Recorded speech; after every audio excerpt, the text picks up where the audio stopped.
श्रीगणेशाय नमः। नारायणं नमस्कृत्यं नरं चैव नरोत्तमः देवी सरस्वती व्यासौ ततो जयमुदीरये। नमो सुनन्दाय सहस्रमूर्ते सहस्रपादाक्षितरोर्भावे सहस्रनाम्ने पुरुषाय सहस्रते सहस्रकोटियुगधारिणे नमः। नमः कमलनाभाय नमस्ते जलसायने नमस्ते केशवाय नन्द वासुदेव नमोऽस्तुते। वसुदेवं सुतं देवं कंसचाणूरमर्दनं देवकी परमानन्दं कृष्णवन्दे जगद्गुरोः। गुरु ब्रह्मा गुरुर्विष्णु गुरुर्देवो महेश्वर गुरुर्साक्षात् परब्रह्मा तस्मै श्री गुरुवे नमः। पुराण पुरुषोत्तमाय नमः। अथ श्री वैशाख शुक्ल पक्ष एकादशी वृद्धकथा प्रारभ्यते। युधिष्ठिरोवाच। राजा युधिष्ठिर बोले कि हे केशव, वैशाख के शुक्ल पक्ष में जो एकादशी होती है उसका क्या नाम है और उसका फल क्या है और क्या विधि है? हे जनार्दन, आप मुझसे विस्तार पूर्वक कहिए। तो भगवान कृष्ण बोले कि हे धर्मपुत्र, हे युधिष्ठिर, मैं इस कथा को कहता हूँ, तुम मन लगा के सुनो। पहले इस कथा को पूछने से वशिष्ठ मुनि ने रामचंद्र जी से कहा। श्री रामचंद्रोवाच। रामचंद्र जी बोले कि हे मुनिवर, सब पापों को क्षय करने वाला, दुखनाशक, सब व्रतों में वो जो उत्तम व्रत है उसको मैं सुनना चाहता हूँ। मैंने निश्चय करके सीता के वीर्य से उत्पन्न दुख को भोगे हैं, इससे मैं भयभीत हूँ और हे मामुने, आपसे मैं पूछता हूँ। तो वशिष्ठ मुनि बोले कि राम, तुमने बहुत ही अच्छा प्रश्न किया और तुम्हारी निष्ठता मति है। तुम्हारे नाम से ही ग्रहण मात्र से मनुष्य पवित्र हो जाते हैं। इस पर मनुष्य के हित की कामना से मैं कहता हूँ, पावन जो ब्रह्मादिक है उनको भी पवित्र करने वाला सब व्रतों में उत्तम व्रत मैं कह रहा हूँ। तो हे राम, वैशाख के शुक्ल पक्ष में जो एकादशी होती है उसका नाम है मोहिनी। मोहिनी नाम से विख्यात है, संपूर्ण पापों को नाश करने वाली है। उसके व्रत के प्रभाव से मनुष्य महाजाल से और पापों से समूह से छूट जाता है।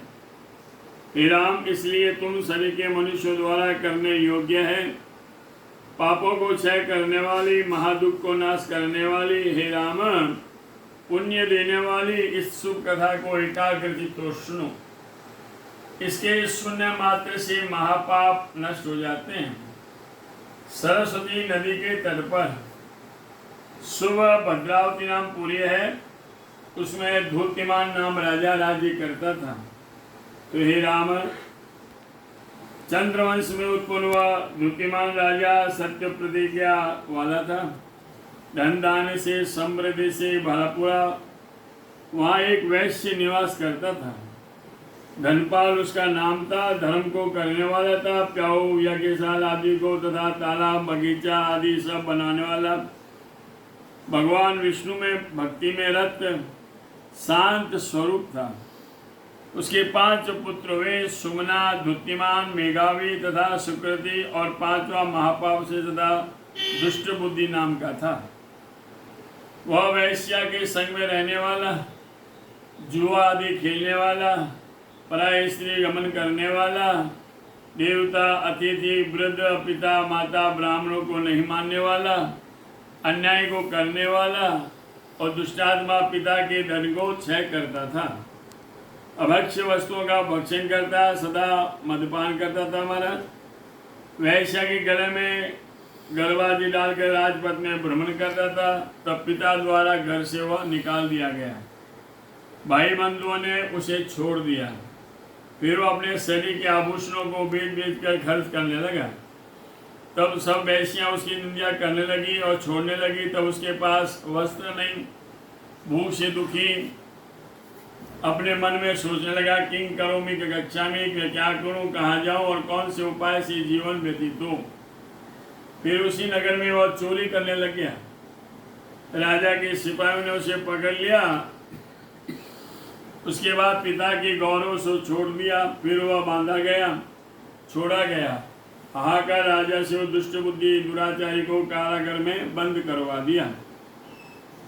कोड़ों से मारा, बारंबार पीड़ा दी। उसे कहा कि अरे दुष्ट दुराचारी, तुम हमारे देश से निकल जा।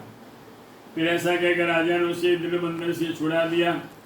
अब राजा के भय से वहां से निकल गया। बड़े धन घोर वन में वह चला गया। भूख प्यास से दुखी वह वन में इधर उधर भ्रमण करने लगा। महाराज सिंह के समान मृगों को और शुक्रों को मारने लगा। सदा मांस खाकर वन में वास करता, हाथ में धनुष बाण के पीठ में तरकस बांधे हुए भ्रमण कर रहा था। उस वन में पक्षियों के चौपायों मारा गया। चकोर, मोर, कंकर, तीतर मुंह से इनको सब मारता हुआ दुष्ट बुद्धि क्रूर स्वभाव हो गया। जीवों को नित्य मार रहा था। वह पूर्व जन्म के किए हुए पाप द्वारा पाप रूप कीचड़ में फंस गया। दुख और शोक से युक्त होकर रात दिन वह चिंता करने लगा। फिर वह किसी पुण्य के प्रभाव से कौंडिन्य ऋषि के आश्रम में चला गया। बैसाख के महीने में किया हुआ गंगा स्नान करके वह कौंडिन्य ऋषि आ रहे थे। ऋषि के समीप आने सो के वहां से पीड़ित वह पहुंचा। उसके वस्त्र से गिरे हुए जल की बूंद उसे स्पर्श हुई, जिसका वह पाप नष्ट हो गया। ऐसा वह कौंडिन्य ने क्या कि खड़ा होकर हाथ जोड़कर बोला कि हे ब्राह्मण, हे मुनिवर, ऐसा कोई प्रायश्चित बताओ जो यत्न के बिना ही हो जाए, क्योंकि इस जन्म में मैंने बहुत पाप किए हैं। उनके प्रायश्चित के योग्य मेरे पास कुछ धन नहीं है। तो ऋषि बोले, जिससे तेरे पापों का क्षय होगा सो तुम एकाग्र मन हो सुनो।